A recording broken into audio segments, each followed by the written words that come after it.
Welcome to the very first episode. The pilot, as they call it. Yes, the pilot of the Bougie Book Pod, where we hope there will be many, many more, where we talk about books. I also love that we both have the hardcovers, so they're... Because I don't read hardcovers. And that makes us bougie, I guess. I know, yeah. It really does. They're fancy. And mine I got when the author came to town, so you're it's... you're more bougie than I am. I just got mine at Target, so guess I'm bougie. So we're going to be talking about The Midnight Feast by Lucy Foley. And have you read any of her other books? I thought I did, but I just have her on my list of to be read. So this is my first introduction to Lucy, and I have to say, I enjoyed it so much that I am interested in seeing her other books. And I guess if you've read her books, I'm curious, does she do the time thing a lot? Yeah, she does. And the interesting thing with her books, once you read them, you know exactly what you're going to get going into a Lucy Foley, because it's the seclusion, it's the whodunit, there's so many people. And I say that, but I think one of them is not as secluded, one of the books. But still, every time it's good. She does do the multiple point of view. Love that. Yes. Love that. And so when I was writing like a tiny little summary, I just wrote down that it was an open weekend at a new agey / posh resort in the woods off a UK coastline. I'm not gonna lie, it took me a minute to realize we were not in America, and that's what's very silly about that. One of the things I love about her is she is British, so the Paris apartment is in Paris, but other than that, she is in the UK somewhere. Yeah. So that's what I do like about her. I will say the coastline, I was trying to picture the town so hard, and I don't even know how to pronounce it because they make a reference to like people not being able to pronounce it right. Did you notice that? That's right. I totally forgot the name of it. It's because I had been wondering in my head if I was reading it the right way. It looks like Tome. That's right. She did say how to pronounce it. But I think I can't remember because they'd say something about, oh, you must be a local because like you say it right or something. I wish I could remember what chapter that was. I know. It's when I think someone makes that comment. So I was like, I'm definitely not saying it right. She goes to a local pub or something. Yes. And she says something about it. And they're like, oh. Yeah. But I wanted to stay there. I'm not going to lie to you. As chaotic as it sounded, the description of this place... I did too. And what I loved about it is that it had like these mystical woods and a lovely beach, which is something you don't normally pair together or that I didn't think usually existed. It's usually like beach and maybe rocky area or not crazy woods. But I think we're getting a little too ahead of ourselves. We're just like talking about the details without saying what the book is about. And so the beginning of the book, a body is discovered at the base of a cliff right by the water. And the body is badly disfigured, and it clearly like there's a whodunit thing or who is this person that starts. And from the very get-go, from the very beginning, like everything seems to kind of go backwards from there. And I loved that because you had the beginning, you had somewhat of a description. You don't know if it's an old person, a young person, a man or a woman. And then we have to go all the way back and kind of retrace our steps. So I really enjoyed that. And then I enjoyed the level of adding the different character perspectives. So each chapter was a different character, but sometimes the time switching got a little confusing for me because like, wait, where are we now? Who is talking? And so that's what it's about. And we're at this new agey posh resort, and we have the owner who is Francesca. And she is the one opening this place up for the very first time. And you get the impression that she wants to make this huge splash and be known for being the place to go. And then her husband, Owen, immediately I felt like he had a lot of issues.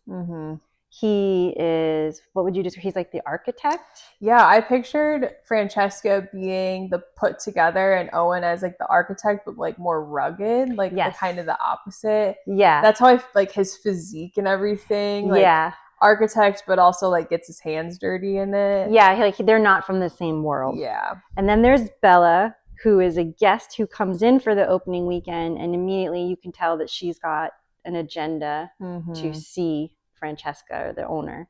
And then we also have the perspective of Eddie, who works for the manor. He's a young kid. I got like a poor family or struggling family. His family is like from farmers.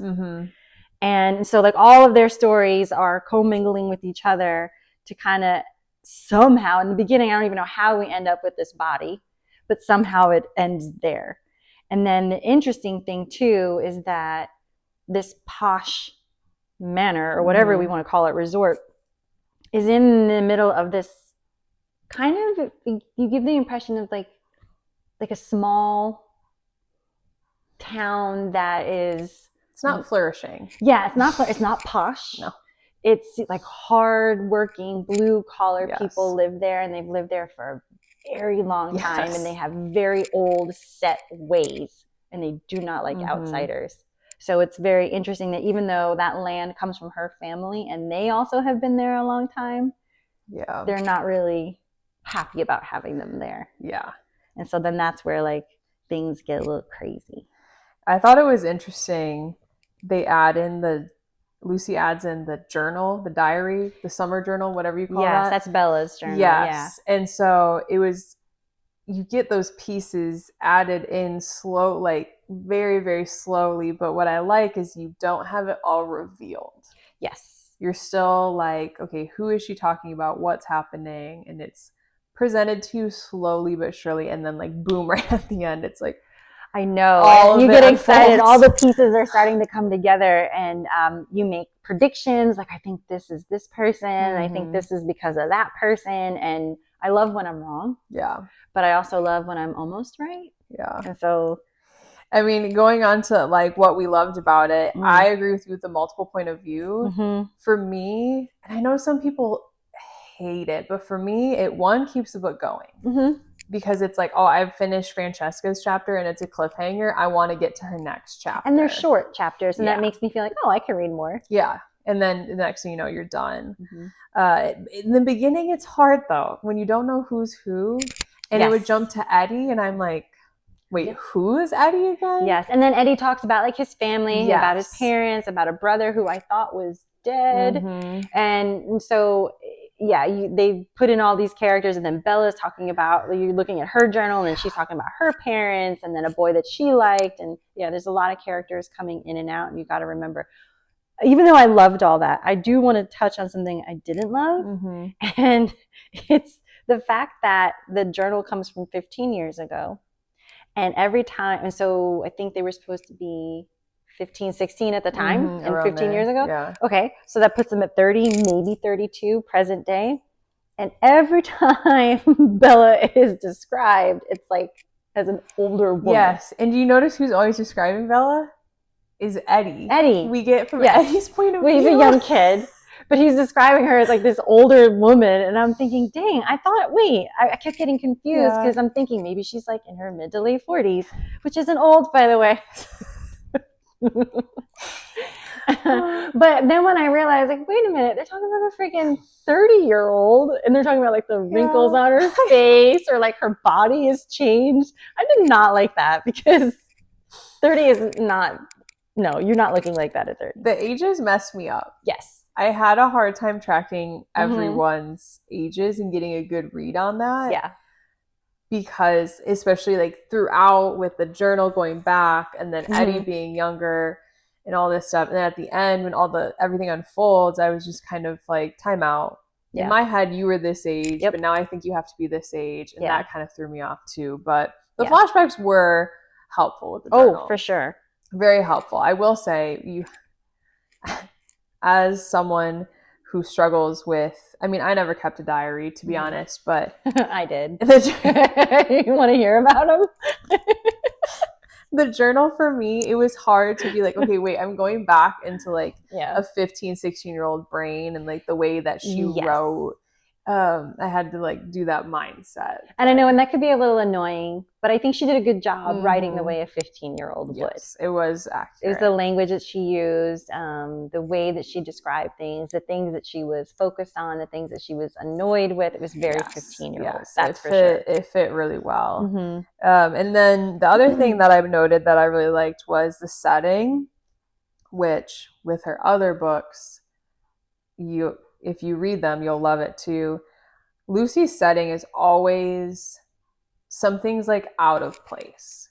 Okay. So it's, you know, some other places it's this really rugged, off the grid island, and these guests go for like a wedding and just things like that. So I do like the setting, and I think she was very intentional, like you said, making the town look this way, and then you have the manor as this posh, like that juxtaposition between the two. Like seems very intentional with her setting. The Paris apartment, obviously taking place in Paris, is a little different, but I did in the woods, picturing all of that added with like the extravagant manor, but then those hutches out in the woods was kind of interesting too. And the fact that the town is struggling, the farms aren't doing well, people are really strapped for cash. So even though they hate this place, some of them are lining up to work there because it's the only thing they can get. But then there's people who are angry about that. So then there's a whole group of people who want to sabotage the opening. And then we didn't even mention the whole midnight feast part is about how like they have this legend about the birds.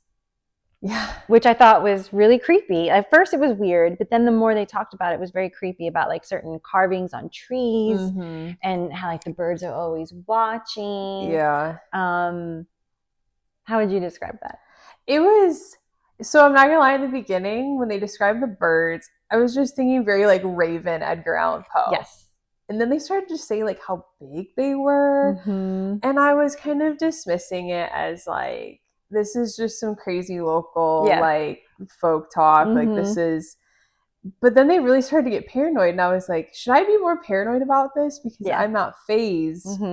But I think it was the carvings and the trees and things like that. You were like, okay, something's off. But I'm not gonna lie, I'm pretty sure a lot of people thought this. I thought it was the like local like Nathan Tate, that kid who has never left, and they just didn't have anything better to do.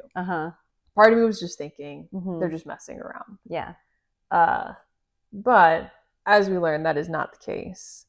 So that kind of threw me. But I did like the placement of the feathers very intentionally throughout when Francesca gets that note with all of that happening. But I was very like Raven, Edgar Allan Poe in the beginning, and then I very quickly learned that was not the case. Yeah, I was thinking it was more supernatural at first. Yeah. Because that's the way they made it feel, the way they would go into the woods, and they had what do you call it? What's the word I'm looking for?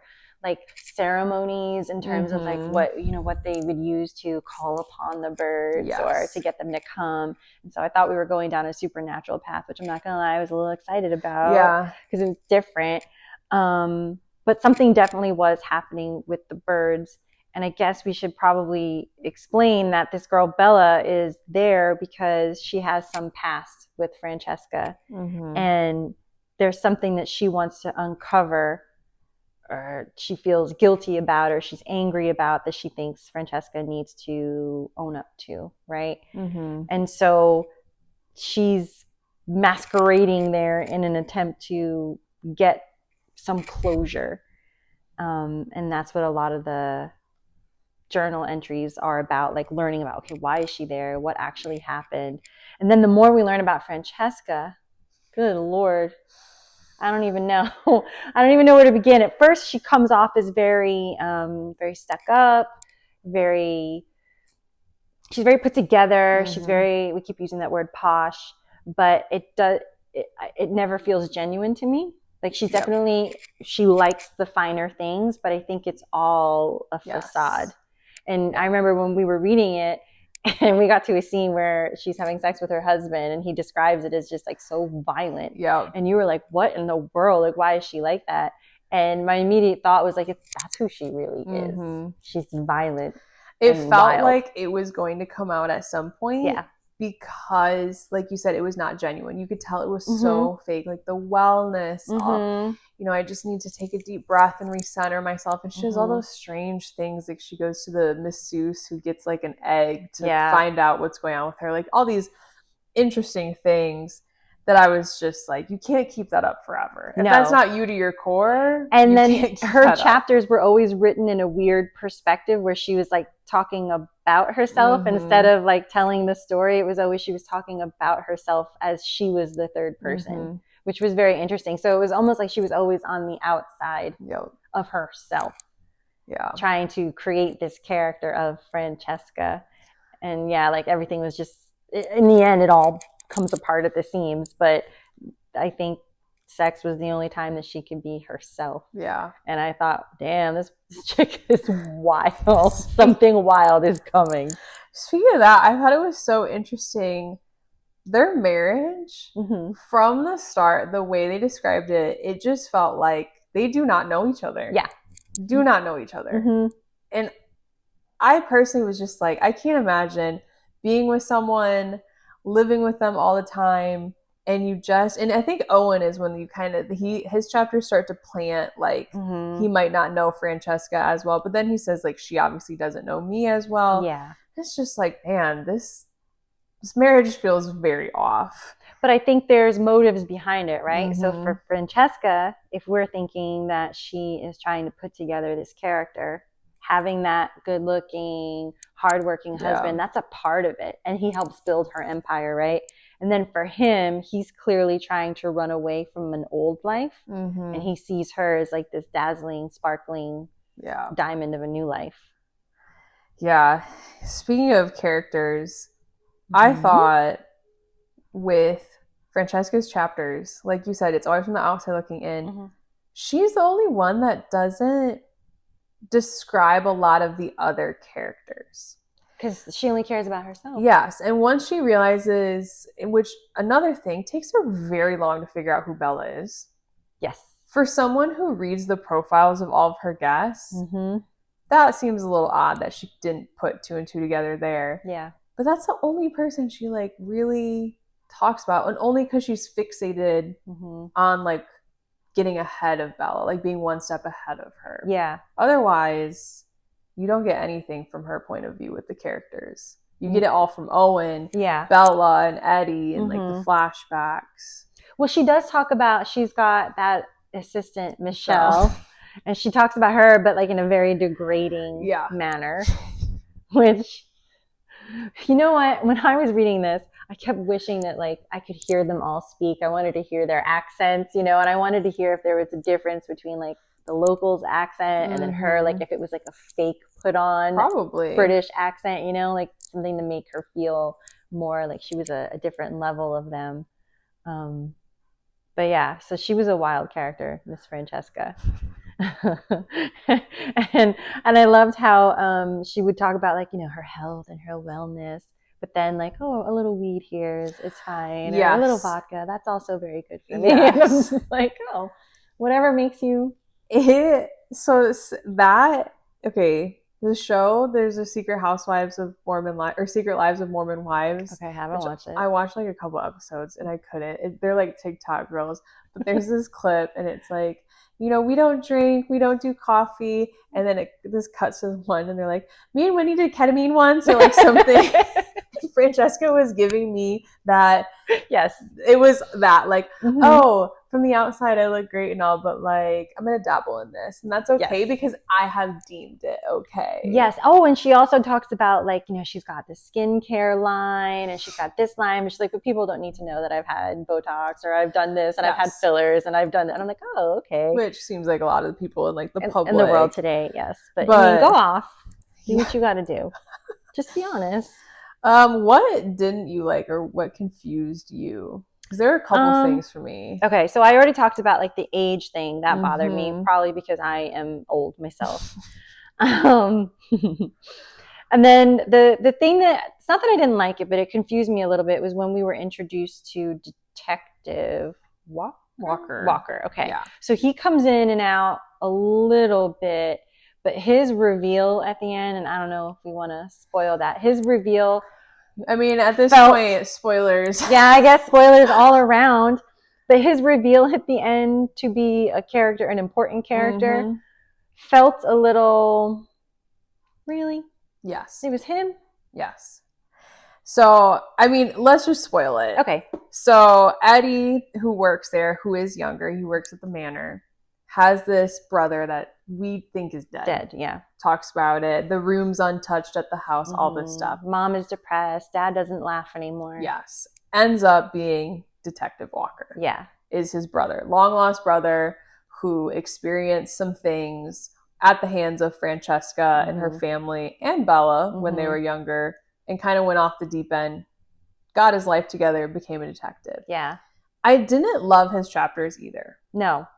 Because one, we were going from like before the incident and everything happened to him investigating, and I could not follow it.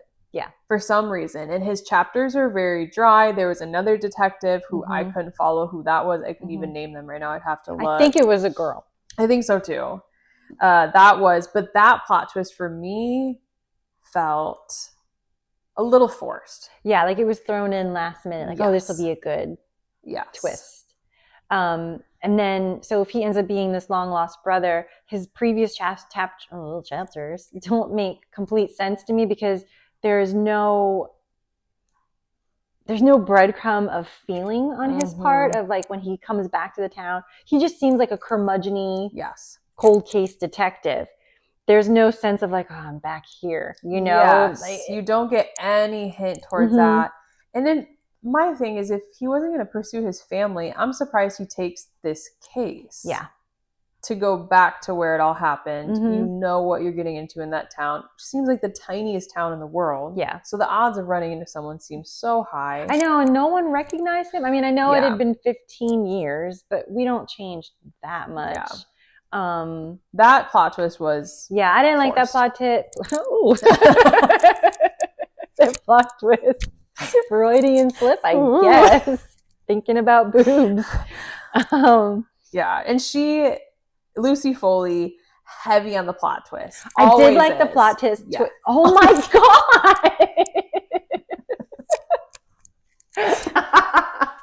I did like the plot twist of. So, I guess we're spoiling more things. So the whole reason that Bella comes back is because there had been a murder of some sort at the hands of Francesca, and so I kept thinking it was Jake, who ends up being Detective Walker. 100%. I thought it was him that had been killed. And when they found like the body and who it actually was, I thought that was a pretty cool plot twist. I wasn't expecting that. That one surprised me. Now, going off of who it ended up being, the plot twist that I still feel indifferent about is, so it's Cora is her name, right? Cora? Yeah. And she is... I guess she was one of the ages I had wrong too. She like meets Bella at the pool or something? Yes, at the pool, and then she ends up hanging out with Francesca too. She's like a cool older girl. Yes. I got the impression she was like 20. Okay, and see, that's what I was like, maybe late teens, early 20. And then it ends up being Owen's mom. Yeah, that she had him when she was really young, and she was kind of a wild spirit, and they thought that she just disappeared on them, and it messed him up. And he was Shrimp. He was Shrimp. Yeah, he was this character called Shrimp. He was like smelly and dirty and like pretty much the poor kid in town that people made fun of, which is super sad. But also, like, how does Francesca not recognize him? That's my thing. How does Owen, who had to know who Francesca was, he at least had to know who she was? Because listen, people do have glow ups. I'm gonna say I had a glow up. People, when I was in elementary or middle school, they didn't recognize me when I was in college. So that does happen. However, he knows her name. Yes. He has to have known the family. So, maybe, but I don't know. Do they ever discuss? Maybe he did know her that whole time and just didn't want her to know who he was. And I guess I can understand why maybe she didn't know him or recognize him, because she probably never even gave him the time of day. Didn't. And that's the thing. She can just be like that. Mm-hmm. But what also got me was like when Owen was talking about he and his dad, like Mm-hmm. he and his dad doing this, and then the Mhm. fact that they left town Yeah. or whatever. I guess I was picturing an older dad. Gotcha. Not So a when it young. ended up Yeah, they didn't being describe it. Yeah. that threw me off too. And Mhm. then my thing with Owen is, did he change his last name? Because it seems interesting that his name was on the manor. Mm-hmm. So like, oh, famous architect Owen Decree, or however Uh-huh. you say it. And they reference it a lot, like Mhm. that he is this amazing, like I think Bella references Mhm. it. Like, oh, it's a Decree thing. Mm-hmm. So was no one in the town like, wait, time out? Yeah. That's shrimp all grown up. Yeah. So that's why I'm wondering, they don't reference that, but like, did he Yeah, they have don't to change explain his that. name? They Because don't that explain it. seems difficult for Unless me. like people really cared so little about him that they only knew him Yeah. as Shrimp, and then when he moved away, Yeah, because they don't really explain how rooted he and his dad are there. mm-hmm. Obviously, Michelle knows him, the Mhm. assistant who was from the town and Mhm. sold fish and chips, right? Yeah. Yeah. Yeah, that's right. And she recognized him. So she and... recognizes him. Mhm. Other than that, that one kind of threw me because I just think of like coming from a small town. Mhm.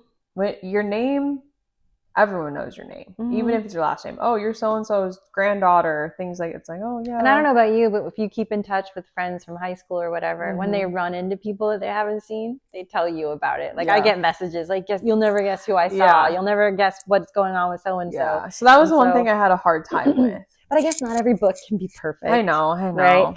But well, I guess while we're spoiling everything, let's talk about the birds. Oh my god. Because I'm gonna. That was a plot twist I loved. I loved it so hard, so hard. I loved it long time. So Eddie talked about his dad being like really depressed, and there was this one scene where they talked about a bull that they had Yes. that went missing, and they were like, "Oh my god, like how are we gonna make ends meet now without this bull?" And he was expecting his dad to freak out, and the dad didn't freak out. And then shortly after that, he found like a bird mask hidden behind under the sink. And Dad's always gone at night too. Like, and so immediately weird. I was like, "Oh, Dad is dressing up like a fucking bird." Yep. And so they started saying about how large they are, and then I started realizing, okay, people are dressing as the birds. And then they did reference about how like this town, they do justice in their own way. Yeah. And so I was like, okay, so it's like this thing with the birds. The birds are always watching the people in the community. So I thought it was like, it's like this group of people. And I thought the dad, I thought for sure 100% a group of men. It perfectly sounds like it. Grab your pitchforks, let's go. Yes. And do you know how stupid I felt when we realized that it wasn't the dad? It was actually Eddie's mom and a bunch of women. And I was like, I should have known that, because that's what they call women in the UK. They call them a bunch of birds. Yeah. And there's that scene at the very end where the mom is just going to sit down with some of the other old women who were a part of that group, and like somebody look at these old birds. I was like, I loved that scene so much, because it's just so nice to know, not to know, but it's just so nice to see women being like the vigilantes there. Yeah. I really, really liked that. That was I like that plot twist too, especially because Eddie describes his mom as this sweet woman who ends up working at the manor. Yeah, she's like getting run over in everything in her life, you know. And I just picture this precious woman who's lost one son, because I thought he was dead the whole time. Yep. Husband's depressed. Yeah. They lost a bull. She has to work at the manor. She doesn't want to, but it's a job. Yeah, she's like washing clothes, doing laundry. Yeah, I'm just picturing this like little old lady who just drinks her tea in the dark kitchen. No, they're actually like, they're out fucking shit up. Yeah, in the town, which, I mean, what they did, I don't disagree with, because same. We find out that the body is Francesca. Yes. I forgot about that. Who goes off the road. Yeah. So she's having this big opening weekend, and she wants it to be magical. And these people, what was his name again? The one that you thought was like just playing tricks with everybody with the birds. Nathan Tate. Yeah, Tate. he gets like one of his buddies to like spike their cider or Yes. something, and everybody is just tripping off their minds. And then she doesn't realize it, and she drinks some of the She cider. like chugs it Oh, yeah. too. They talk Yeah. about her like slugging them back. Yeah, I'm she like, even oh, attacks God. Bella. She tries to kill Bella. Yeah. I mean, and like all these wild things happen. I know we're spoiling it, but there's still so much more to read that Yeah. you would enjoy. And then she tries to leave the manor thinking, I'm just going to set this place on fire and who cares? I'll get insurance.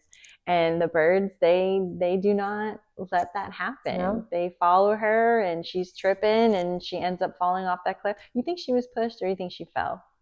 I think she maybe got spooked I think so too. and fell. I think she got spooked. And credit to Eddie for also Yeah. going out there and trying to serve justice. Yeah. But I think, especially because she was like hallucinating or whatever was happening because of the drink, I think it was she was spooked and fell, which I wonder if the birds have ever actually intentionally murdered someone. They could have just always scared them. And that's what it sounds like. Because they reference another time where like the horses ran off the cliff or something. And it's like, is everyone just spooked by it? They're actually not legally killing anyone. Yeah.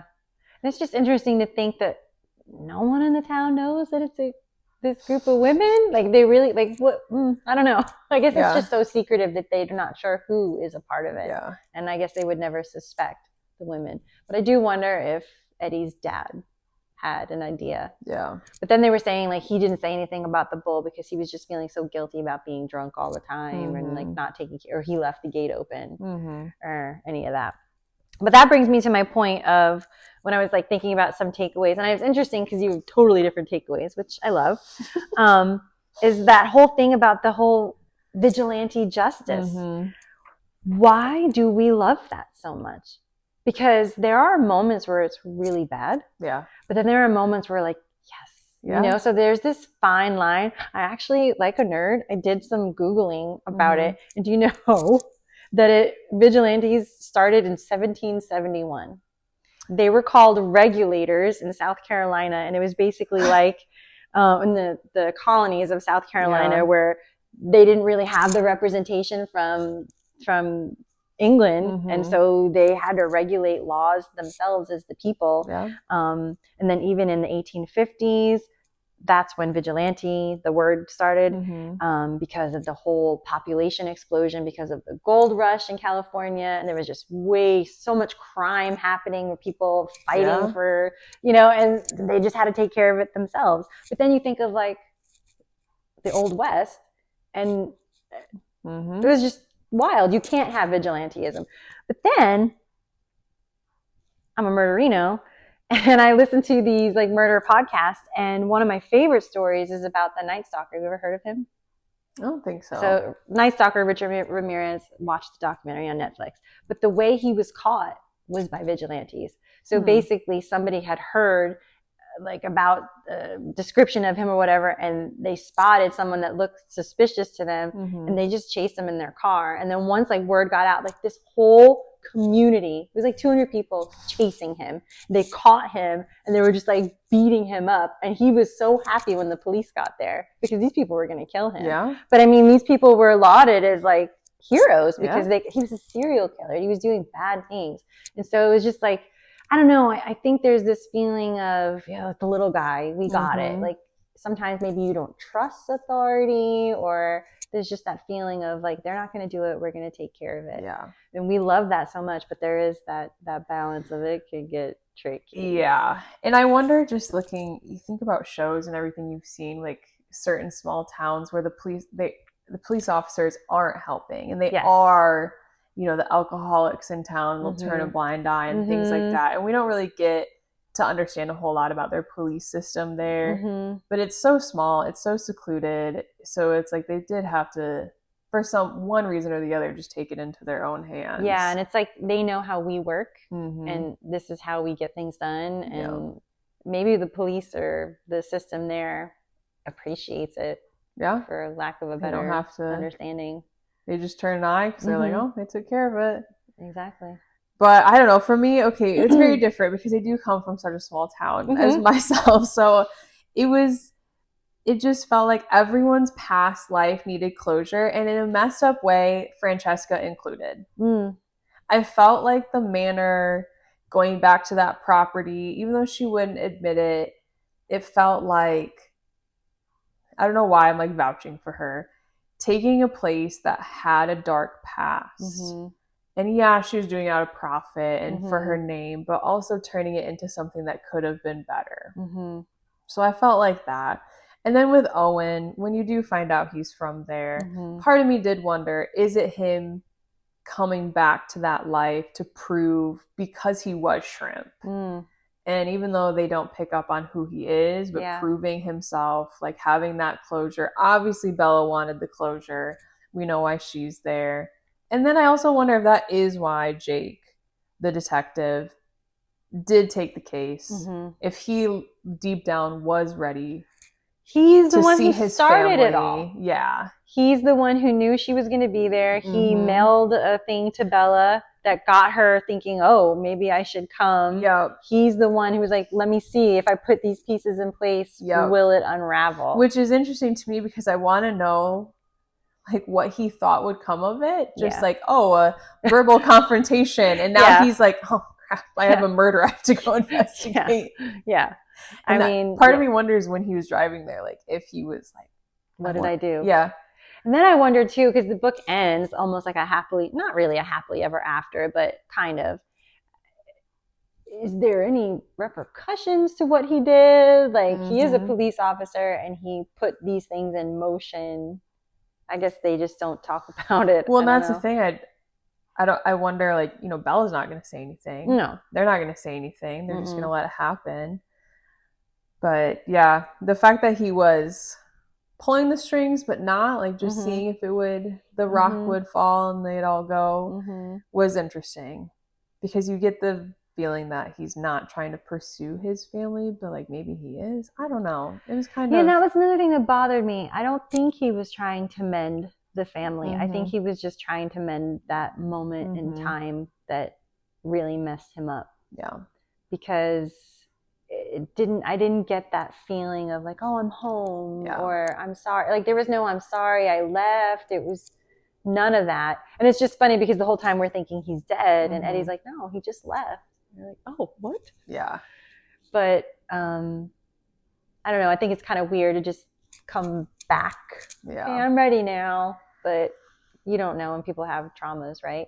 But yeah, I think that's an interesting takeaway, the closures of Well, you think about, and I mean, you go back to a small town and everyone knows you. Whether you want the memories to come up, they're there. I like, when I go home, I have pictures from playing volleyball in high school and these things, and it's just like you take that step back in time, and it is very different being home, and it's the running into the people and all this stuff, and whether you like it or not, all those things from the past flood into your head, good or bad. It's just like, you know, I love my small town, I love where I came from, but still you run into the people you don't want to run into, and but you're also confronted with the person that you aren't anymore. Yeah. You know, like the person I was growing up where I did, that she doesn't exist anymore. Which I think they do a really good job with Owen. I mean, even Michelle. Yeah. I wasn't kind of expecting that one. Bella, we obviously know she's connected to it, but the fact that Francesca doesn't even recognize her. Yeah. Who else? I mean, Walker, Detective Walker, whether you want to count that one or not, but yeah, they all have gone off, done something in some way, and come back. And Francesca, good or bad. I don't want to say poor Francesca, because I did not like her from the beginning. Even in the flashback, she was a different type of child. But it did make me wonder what had gone on in her life to make her that way. She had two brothers who were terrible, awful people, and awful didn't change. No, yeah, as they grew up, they were just as awful. And clearly, like, the family so I don't even remember her mentioning her parents. It was like the grandma and the grandpa. So right? She had parents, but because she gets the drugs from her mom. That's right. She like sneaks the pills out of her mom's supply, and in the summers, I can't remember if they choose to go with the grandparents or if mom. They just drop them. I have the feeling that they were like just dropped off, Yeah. which probably never felt good. But they were not nice people. No, that family had a And lot of she issues. enjoyed playing with other people. She enjoyed like plucking people out of the local pool and like giving them some sort of fancy time just to kind of look down on them and like play with them a little bit. It was like real life Barbie dolls for her. Yes. And I think the whole issue that started is when Bella meets Detective Walker when he's younger, Jake. She doesn't like that Bella is now more interested in being with this guy than worshiping her. Yeah. And that's where things go awry. That's why the whole time I thought he was the one that was dead. But I know. And then there was even a mention about like a necklace or something that he was wearing. And then when they said like they found the body and there was like a necklace, but it was a completely different necklace. She really threw me off on that one. Good one, Lucy. I know, that one was good. Which is so interesting, Lucy. I don't know if I don't really look up authors, to be honest with you. Obviously her picture's in the back. She's I thought fairly young for an author. For sure. I thought so too. Yeah. And she is a very gifted writer. I mean, I'm sure if you read reviews, people would say like, it's going to be the whodunit, secluded, things like that. But it's not like she comes out with multiple books a year. So it's like a treat when she does have another book. Oh, I love that. Yeah. I highly recommend her books. She's got The Paris Apartment, The Hunting Party, The Guest List. I feel like... Oh, are they listed on the back? Yeah, it says The Hunting Party, The Guest List, and The Paris Apartment. Yes. But I feel like That's the order I read started reading The Guest List because initially I was doing my books on like the library. And then I ran out of time and I didn't get to finish it. Yeah. Because I was feeling guilty for a while about all the books that I have been buying and not reading because I kept buying more books. And so I thought if I read from the library, it would be better. Yeah. But I think I'm back on my BS and I'm just going to continue to buy books. Yeah. Because at the end of the day, that's what makes me happy. And there is so little to be happy in this world at the moment. I can't, this is really bad. I love the libraries. I love every library. I love anything to do with books. Yes, libraries are wonderful. But living in a big city, I can't listen to things. I need to have the physical copy. Yeah. So you're on a wait list for months. I know. Oh, I can't do it. So yeah, I buy. And that's why, like, when I would get it, like right now, my iPad is on airplane mode because I haven't finished a book, and like illegally, that's how you keep it. And I'm like, yeah, I don't like the wait, but I felt guilty about buying all the books. So yeah, well, I have, I believe, all 3 of those books of hers. If you want one of them, okay. I do like. I read this in this order, so I can't remember the first time I read The Hunting Party. It was very good. Once again, secluded, UK. I want to say wintertime. So that adds like a factor. Oh, okay. So you've read many of her books, if not all. Yeah, I've read all of these ones at least. Oh, Guest List, Is the Island. You probably started that. Very secluded. Posh Wedding. Yes. I did start it and it was taken away. And then The Paris Apartment. That's on my list. Obviously is in Paris. And it's one of those... Wasn't The Guest List, didn't it start in Ireland? I feel like it was... there's somewhere. Yeah, I feel like it was Ireland. Yeah, I don't know if you watched Emily in Paris. No. So it's one of those buildings where there's a bunch of different units. Okay. That's just an older building. So you're not as secluded, but it is there. But yeah, she's great. She was so sweet too. She was in town this summer. And she was at Murder by the Book? Yeah, Murder by the Book. And Ruth Ware, who's also British, was there this summer too. I just love the British authors because I love reading a book that takes place somewhere else. Me too. So, and I imagine myself like in a little cottage somewhere when it's raining reading the book. And then having her talk about it with her accent, you're just like, ooh. A silly American girl. I know. I'm so intrigued. Sell me anything. Oh my goodness. All right. Well, do you feel like that's I feel like that. Wrap on. Yeah. I truly hope that this wasn't completely confusing for anyone. I know. I feel like, here's the thing. When I listen to book podcasts personally, I do it after I've read the book.